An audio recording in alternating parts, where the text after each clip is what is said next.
તલાટી પ્રિલિમમાં પૂછ્યું હતું વિમાનની પાંખો.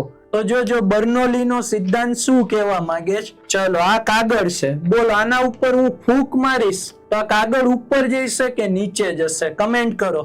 તો જો અમુક નીચે કહે. તો હવે જોજો, ઓકે, ક્યાં આવવાનો ટ્રાય કર્યો? ઉપરની તરફ આવવાનો ટ્રાય કર્યો. અમુક હજી નીચે કહે. એલા ભાઈ અહીંયા ફૂંક મારું ને, જો અત્યારે નીચે છે કાગળિયું, ઓકે, ઉપર આવવાનો ટ્રાય કરે. તો આ સિદ્ધાંત જે છે ને બર્નોલીનો સિદ્ધાંત છે. કેમ? તો જ્યારે હું ફૂંક મારું છું ને તો અહીંયા જે કણો છે, હવાના કણો જે નીચે તરફ દબાણ લગાવી રહ્યા છે એ સાઇડલાઇન થઈ જાય છે, અને નીચેથી તો ઓલા દબાણ લગાવે જ છે હવાના કણો, તો એને મોકો મળી જાય છે.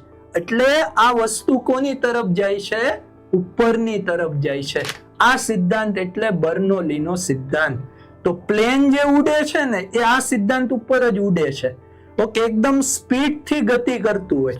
ઓકે, સ્પીડ થી ગતિ કરતું હોય તો આમ હવા છે ને આના ઉપરથી પસાર થાય, એના પાંખિયાની ડિઝાઇન એ રીતની હોય.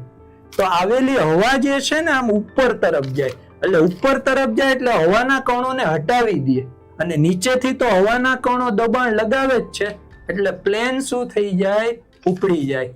તો આને કહેવામાં આવે છે બર્નોલીનો સિદ્ધાંત.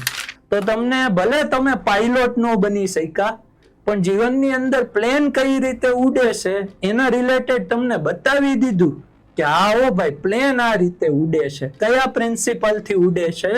તો કે બર્નોલી આના રિલેટેડ સિદ્ધાંત આપ્યો હતો. અને ઓફકોર્સ આઘાત પ્રત્યાઘાત સમાન મૂલ્યના પરસ્પર વિરુદ્ધ દિશામાં, એટલે ન્યૂટનના ગતિના ત્રીજા નિયમનું તો પાલન કરે જ છે. તો આનો જવાબ શું નીકળશે? એ અને બી બંને. અને આ ક્વેશ્ચન PSI માં હતો.